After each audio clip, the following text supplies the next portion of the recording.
வணக்கம் குட்டீஸ், எல்லாரும் எப்படி இருக்கீங்க? ஒரு குட்டி சிங்கம் தனியாக காட்டுக்குள்ளே போனால் என்ன ஆகும்னு நீங்கள் எப்போவாது யோசிச்சிருக்கீங்களா? இன்னைக்கு நாம் ஒரு குட்டி சிங்கம் அது தனியாக காட்டுக்குள்ளே போன பற்றி ஒரு கதையை தாங்க பார்க்க போகிறோம். கதையோட தலைப்பு சிங்கக்குட்டியின் சாகசம். வாங்க கதைக்குள்ளே போகலாம்.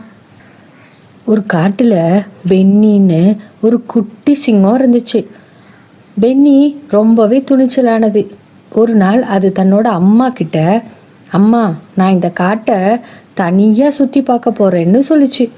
அம்மா சிங்கம் உடனே, அங்கே போகாதடி என் தங்கம், உனக்கு பெரிய ஆபத்து வந்துரும்னு எச்சரிக்கை பண்ணாங்க. ஆனால் பென்னி தன்னோட அம்மா பேச்சை சுத்தமாக கேட்க, அது தனியாக காட்டுக்குள்ளே ரொம்ப துணிச்சலாக கிளம்பிருச்சு. போகிற வழியெல்லாம் அடர்ந்த மரங்கள், செடிகள், கொடிகள்னு எல்லாத்தையும் கடந்து போய்கிட்டே இருந்துச்சு. அடுத்து ஒரு பெரிய முட்பொதரும் இருந்துச்சு. அதையும் ரொம்ப கவனமாக கடந்து போச்சு. தனக்கு தேவையான உணவையும் போகிற வழியில சாப்பிட்டுக்கிட்டே போச்சு. இன்னும் கொஞ்சம் கடந்தா நம்ம முழு காட்டையும் பார்த்துடலான்னு மனசுக்குள்ள ரொம்ப சந்தோஷப்பட்டுச்சு. அப்பதான் ஒரு ஆற்றை கடக்க, ஆனா பென்னி ஆத்துக்குள்ளேயே தவறி விழுந்துருச்சு. இதை பார்த்த ஒரு முதல்ல அதை பிடிச்சிட்டு வர முயற்சி பண்ணுச்சு. பென்னி தன்னோட முழு பலத்தையெல்லாம் பயன்படுத்தி கரையோட ஓரம் தப்பிச்சு ஓடி வந்துருச்சு. பென்னி ரொம்ப பயந்துட்டு அழுகவும் ஆரம்பிச்சிருச்சு. அப்போ அங்க வந்த ஒரு பெரிய யானை மாமா அதை பார்த்து, ஏண்டா தங்கம் அழுகிறன்னு கேட்டுச்சு. பென்னி நடந்ததெல்லாம் யானை மாமாட்ட சொல்லிச்சு. பயப்படாத, நான் உன்னை உங்க அம்மா கிட்ட கொண்டு போய் சேர்க்கிறேன்னு சொல்லி தன்னோட தும்பிக்கைய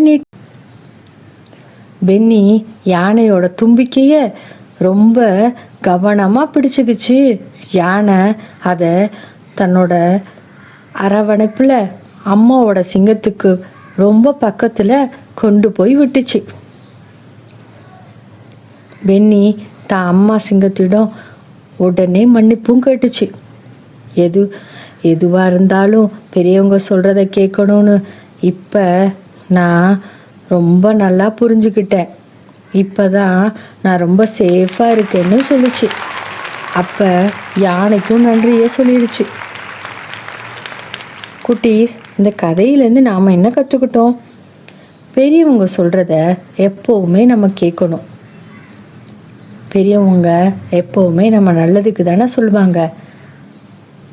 இந்த கதையிலையும் எப்படி அம்மா சொல்கிறத கேட்காம அந்த பென்னி காட்டுக்குள்ளே தனியாக போய் எப்படி பிரச்சனையை ஃபேஸ் பண்ணிச்சுன்னு நீங்கள் பார்த்தீங்க தானே. நம்ம வீட்டில் இருக்கிற அம்மா அப்பா, இன்னும் ஸ்கூலில் நம்ம மிஸ்ஸை சொல்கிறதெல்லாம் நம்ம கேட்டாதான் நம்ம சேஃபாகவே இருக்க முடியும். அதே போல் ஆபத்து நேரத்தில் ஒரு நண்பர்களும் உதவுவாங்க தானே. யானை மாமா வந்து எப்படி பென்னிக்கு ரொம்ப ஆதரவு கொடுத்தாங்க, அதே மாதிரி நிறைய ஆபத்து நேரத்தில் நண்பர்களும் உதவி செய்வாங்க. இந்த கதை கண்டிப்பாக உங்களுக்கு பிடிச்சிருக்கும்னு நினைக்கிறேன். கண்டிப்பாக உங்கள் நண்பர்களோட ஷேர் பண்ணிக்கோங்க. மறக்காமல் நம்ம மைக்ரேட் டிவி சேனலையும் சப்ஸ்கிரைப் பண்ணுங்கள். நாளைக்கு இன்ட்ரெஸ்டிங்கான ஸ்டோரியில் நான் வந்து உங்களை மீட் பண்ணுறேன். இதே மாதிரி இன்ட்ரெஸ்டிங்கான ஸ்டோரிஸை கேட்கணுமா? டிஸ்கிரிப்ஷனில் லிங்க் கொடுத்துருக்கேன், போய் பார்த்துட்டு என்ஜாய் பண்ணுங்கள்.